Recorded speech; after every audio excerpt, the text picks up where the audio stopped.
Hi student, जैसा कि हमारा चैप्टर लिक्विडेटर अकाउंट चल रहा है, आज हम उसमें क्वेश्चन नंबर 50 कर रहे हैं। तो देखो उसकी मीनिंग समझे। क्वेश्चन नंबर 50 देखो क्या बता रहा है। Devang limited liquidated voluntarily on 31 मार्च 2020, मतलब 31 मार्च 2020 को जो कंपनी है वो लिक्विडेट हो रही है, मतलब कंपनी बंद हो रही है। ठीक है। The balance sheet of the company on that date disclosed as under. तो बैलेंस शीट आपको नीचे दी गई है, तो उसमें आप देख सकते हो क्या मिला हुआ है हमें।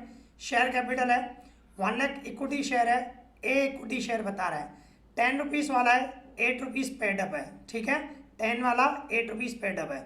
और दूसरा आप देख सकते हो 80,000 इक्विटी शेयर है, बी इक्विटी शेयर है, 10 रुपीज़ वाला 5 पेड अप है। इसके बाद 10% प्रेफरेंस शेयर्स हैं, 10 रुपीज़ वाला फुली पेड अप है। मीन्स इसमें क्या है, आपको दो इक्विटी शेयर मिले हुए हैं, ए और बी। जैसा कि लास्ट वीडियो में मैंने आपको बताया, अगर जो दो इक्विटी शेयर या उससे ज़्यादा हो तो आपको जब बैलेंस बच रहा है, जब पैसे बच रहे हैं, तो किसको दोगे, ए इक्विटी शेयर को दोगे कि बी इक्विटी शेयर को। उसके लिए आपको कैलकुलेशन करनी पड़ेगी। ठीक है, जैसे लास्ट वीडियो में मैंने समझाया था उसी टाइप का है। ठीक है, तो अभी देखो ये तो हुई हमारे को कैपिटल। अभी देखो क्या बता रहा है, नॉन करंट लायबिलिटी, उसमें लॉन्ग टर्म बोरोविंग है, 12% डिवेंचर है, मॉर्गेज लोन है, और मॉर्गेज लोन अगेंस्ट इन्वेस्टमेंट बोल रहा है, मतलब इन्वेस्टमेंट गिरवी रख के लोन लिया गया है। और कितना लोन है, 1 लाख का है। ठीक है, फिर आगे देखें, सन्ड्री क्रेडिटर्स हैं। ओके, इसके बाद अदर करंट लायबिलिटी, उसमें आउटस्टैंडिंग इंटरेस्ट ऑन डिवेंचर है, प्रेफरेंशियल क्रेडिटर्स है। मीन्स देखो अभी हमें कैलकुलेशन करने की जरूरत नहीं है, यहाँ पे प्रेफरेंशियल क्रेडिटर्स दिए हुए हैं, और जो सन्ड्री क्रेडिटर्स हैं वो अनसिक्योर्ड हुए, और यहाँ पे जो मॉर्गेज लोन है वो सिक्योर्ड हुए। ठीक है, पैसे क्या होता है हमें अलग करने होते हैं कंपलसरी, यहाँ पे अलग दिए ही हुए हैं बैलेंस शीट में। ठीक है, सिंपल है, जो मॉर्गेज लोन है वो सिक्योर्ड है, और जो ये सन्ड्री क्रेडिटर्स है वो अनसिक्योर्ड होंगे, और यहाँ पे प्रेफरेंशियल क्रेडिटर्स आपको दिया गया है। सिंपल, ठीक है ना, तीनों अलग करने होते हैं, यहाँ पे तीनों आपको मिले हुए हैं। इसके बाद आप एसेट देख सकते हो, फिक्स्ड एसेट्स हैं, टेंजिबल एसेट्स आपको दी हुई है 23 लाख, और नॉन करंट इन्वेस्टमेंट दी हुई है 1,70,000। इन्वेस्टमेंट के सामने आपको लोन दिया गया है, ठीक है ना, 1,70,000। और इसके बाद cash and cash equivalent bank balance दिया हुआ है 1,50,000। ओके, तो ये हमारी बैलेंस शीट है। अभी आगे देखें, एडजस्टमेंट अदर इंफॉर्मेशन आप देख सकते हो क्या बता रहा है। First number, preference dividend is in areas for 1 year, मतलब प्रेफरेंस होल्डर जो है उनको 1 साल का डिविडेंड पे करना बाकी है। ठीक है, प्रेफरेंस डिविडेंड क्लियर बता रहा है, is in areas for 1 year, मतलब 1 साल का डिविडेंड पे करना बाकी है। फिर आगे क्या बता रहे हैं, creditors for loan sold the investment, जो मॉर्गेज लोन था, इन्वेस्टमेंट के सामने आपने लोन लिया, तो क्रेडिटर्स ने वो इन्वेस्टमेंट बेच दी। कितने में बेची, 2 लाख, 2 लाख में बेची, and additional amount was return to liquidator, और जो ज़्यादा के पैसे बचे वो उन्होंने लिक्विडेटर को रिटर्न कर दिए। तो देखो इन्वेस्टमेंट बेची कितने में, 2 लाख में, और लोन कितना था, 1 लाख का था, तो मतलब 1 लाख उन्होंने रिटर्न कर दिए। आप देख सकते हो, देखो ये हमारा मॉर्गेज लोन 1 लाख का लोन है, तो उन्होंने क्या किया है, इन्वेस्टमेंट बेच दी। कितने में बेची, 2 लाख में, तो 2 लाख में बेची, तो उनका लोन 1 लाख है, तो उन्होंने 1 लाख माइनस करके जो रिमेनिंग 1 लाख बच गए वो उन्होंने लिक्विडेटर को दे दिए, मतलब लॉयर को दे दिए लिक्विडेटर को। ठीक है ना, तो ध्यान रखना, ये सिक्योर्ड लोन उन्होंने माइनस करके फिर ही दे दिए, तो पेमेंट में नहीं आएगा, उन्होंने माइनस करके ही दे दिए। उनके बाद उन्होंने इन्वेस्टमेंट सेल की, 2 लाख मिले, 1 लाख अपने पास रखे और 1 लाख लिक्विडेटर को दे दिए, तो लोन तो वहीं पे क्लियर हो गया। ठीक है ना, तो यहाँ पे सिक्योर लोन तो खत्म हो गया, मीन्स सिक्योर क्रेडिट्स कंप्लीट हो गए इस तरह, तो सिक्योर क्रेडिट्स नहीं आएंगे। इसके बाद सन्ड्री एसेट्स रियलाइज, जो भी एसेट्स है सब बेचने से इतने पैसे आ रहे हैं। ठीक है, सन्ड्री एसेट्स बता रहा है, सभी एसेट आ गई। इसके बाद क्या बता रहा है, the liquidator is entitled to a remuneration, remuneration मिल रही है, कमीशन मिल रही है, of 5% on assets realise by him, जो भी एसेट्स बेच रहे हैं, ये रही एसेट 14 लाख में, उस पर 5%। ठीक है, and 3% on surplus received from fully secure creditor, fully secure जो उन्होंने इन्वेस्टमेंट बेची थी, ये इन्वेस्टमेंट 2 लाख में बेची, तो उन्होंने 1 लाख रिटर्न दिए, तो वो सरप्लस, तो 1 लाख पे 3% कमीशन, वही बता रहा है 3% ऑन सरप्लस, जो 3% उस पर बता रहा है जो क्रेडिटर्स ने रिटर्न दिए सरप्लस हो उस पर 1% इसको रेम्युनेशन देनी है लिक्विडेटर को। इसके बाद आपको दिया हुआ है लिक्विडेशन एक्सपेंस दिए हुए हैं अमाउंटेड 52,000, ठीक है, ये लिक्विडेशन एक्सपेंस है। इसके बाद क्या बता रहे हैं, last point, the debenture holders were paid, debenture holder को हम पे कर रहे हैं कब, 30 जून 2020 को। तो देखो फॉर्म कंप्लीट का मतलब डिसॉल्व कब हो रही है, मीन्स लिक्विडेशन कब हो रही है, बंद कब हो रही है, कुछ भी बोल सकते हो, डिसोल्यूशन लिक्विडेशन बात एक ही है। मार्च को क्लोज हो रही है, मार्च को फॉर्म बंद हो रही है, और इंटरेस्ट कब दे रहे हो, 30 जून को, तो कितने मंथ हुए, 3 मंथ, ठीक है ना, अप्रैल मई जून, 30 जून बता रहा है। तो अभी आप देख सकते हो डिवेंचर्स हैं कितने, 3 मंथ का एडिशनल इंटरेस्ट निकलेगा।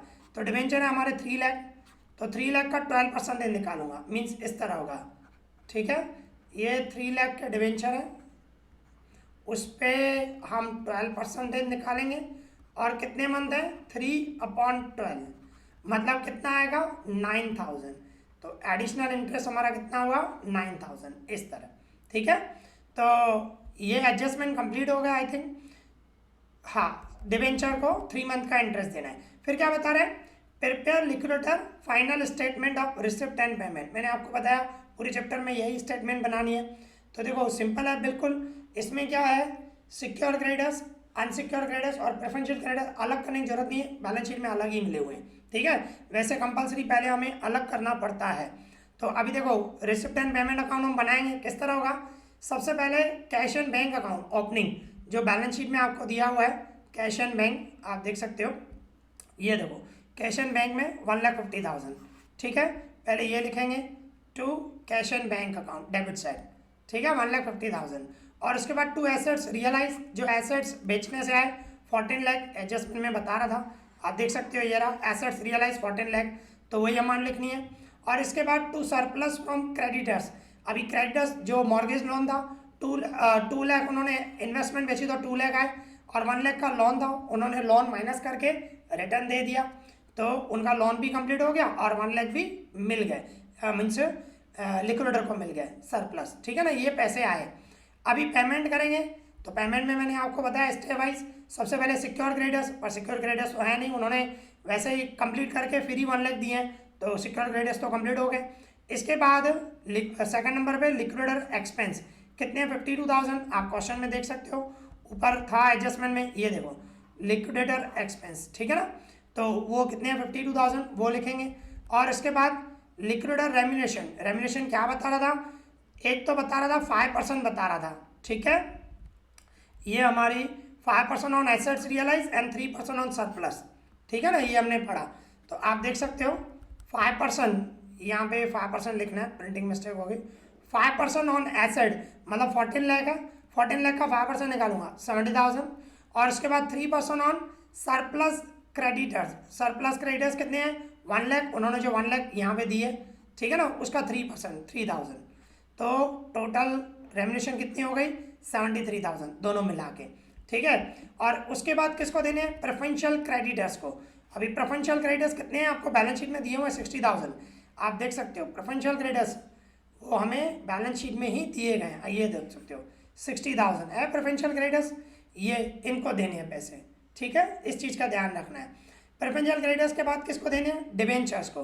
देखो ये प्रेफरेंशियल क्रेडिटर्स को हमने दे दिए 60,000, अभी डिवेंचर को, डिवेंचर में एक तो डिवेंचर आएगा, दूसरा आउटस्टैंडिंग इंटरेस्ट आएगा और एडिशनल इंटरेस्ट आएगा।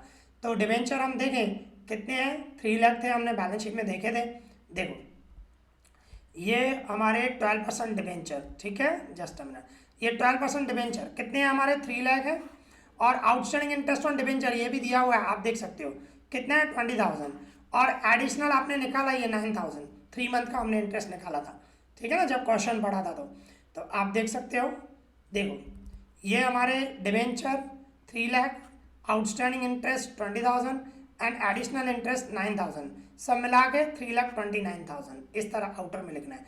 इसके बाद किसको देने हैं, by unsecured creditors, unsecured creditors भी आपको बैलेंस शीट में दिया गया है, आप देख सकते हो, देखो अनसिक्योर्ड क्रेडिटर्स जो ये सन्ड्री क्रेडिटर्स बता रहा है, ठीक है, 5,40,000 यही अनसिक्योर्ड क्रेडिटर्स हैं, ठीक है ना।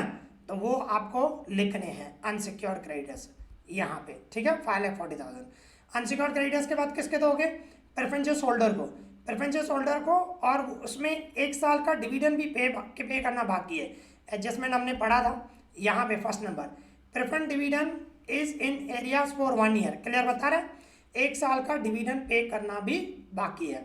तो बैलेंस शीट में हम देखें प्रेफरेंशियल होल्डर देख सकते हो आप, ये रहे, देखो ये हमारे प्रेफरेंशियल कैपिटल, ठीक है, कितने हैं 4 लाख, और कितने परसेंटेज वाले हैं 10% वाले। तो एक तो 4 लाख प्रेफरेंशियल होल्डर को देने हैं, और 1 साल का डिविडेंड भी पे करना बाकी है, मतलब 4 लाख का 10%, ये 4 लाख का 10% वाले, तो 10%, तो 40,000, 1 साल का 40,000 हुआ। कभी कभी बताएगा 2 साल का बाकी है तो 2 से मल्टीप्लाई कर देंगे, 1 साल का 40, 2 साल का 80, मतलब हो सकता है। यहाँ पे तो वन ईयर ही बोल रहा है, 1 साल का ही बोल रहा है, तो हमारा डिविडेंड कितना हुआ 40,000 हुआ, ठीक है। तो प्रेफरेंसेस 4 लाख हुए और उसका डिविडेंड 40,000 हुआ। तो आप देख सकते हो इस तरह, ओके, ये प्रेफरेंशियल होल्डर 4 लाख और उस पर डिविडेंड, प्रेफरेंस डिविडेंड 40,000, दोनों मिला के 4,40,000 इस तरह। अभी देखना है हमें कितना बैलेंस बचा, क्योंकि सबको पेमेंट होगी, अभी किसको करनी है, इक्विटी शेयर होल्डर को। तो मैंने आपको बताया था इक्विटी शेयर होल्डर को लास्ट में मिलते हैं, पर यहाँ पे इक्विटी शेयर होल्डर 2 हैं, एक ए इक्विटी शेयर होल्डर बता रहा है, दूसरा बी इक्विटी शेयर होल्डर बता रहा है, ठीक है ना। तो किसको दें, तो उसके लिए मैंने आपको क्या बताया था कैलकुलेशन, उसके लिए हमें पहले बैलेंस देखना पड़ेगा कितना है। तो क्या करोगे, ये जो भी आपके पास रिसिप्ट में है 1,50,000, 14 लाख, 1 लाख, इन सब का प्लस करेंगे तो कितना आया 16,50,000। उसमें से ये सब माइनस करो, 52,000, 73,000, 60,000, 3,29,000, 5,40,000 एंड 4,40,000, ये सब माइनस करो तो आपका बैलेंस आ जाएगा 1,56,000, ठीक है।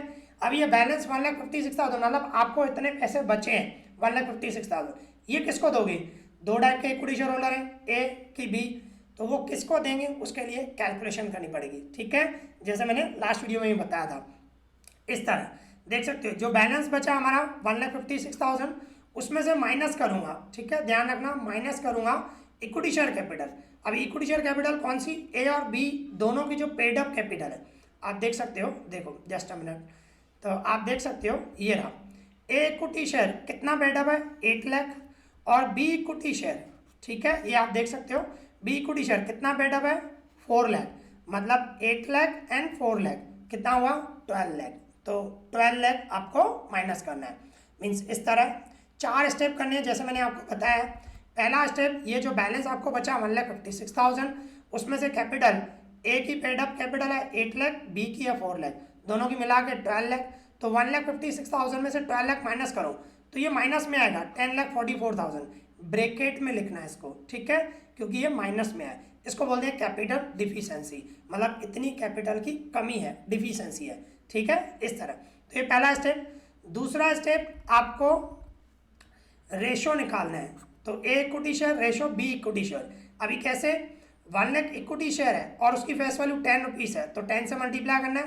दूसरा बी इक्विटी शेयर 80,000 है, 10 रुपीज़ फेस वैल्यू, पेडअप नहीं देखना है कितने वाला शेयर है, 10 रुपीज़ वाला है, वो भी 10 रुपीज़ वाला है, एक 10 रुपीज़ वाला 8 रुपीज़ पेडअप था, दूसरा 10 रुपीज़ वाला 5 रुपीज़ पेडअप। हमें जितना पेडअप है वो नहीं देखना है, उसकी फेस वैल्यू देखनी है, ठीक है। तो ए इक्विटी शेयर जो है 1 लाख है और 10 रुपीज़ वाला एक है, बी इक्विटी शेयर है 80,000 और 10 रुपीज़ वाला एक है, दोनों का मल्टीप्लाई करूँगा तो 10 लाख और 8 लाख, इस तरह। अभी क्या करो, इनके 5 जीरो कट कर दो, ये 5 जीरो कट कर दो, ये 5 जीरो कट कर दो, तो रिमेनिंग क्या बचा 10 एंड 8, इस तरह बच जाएगा।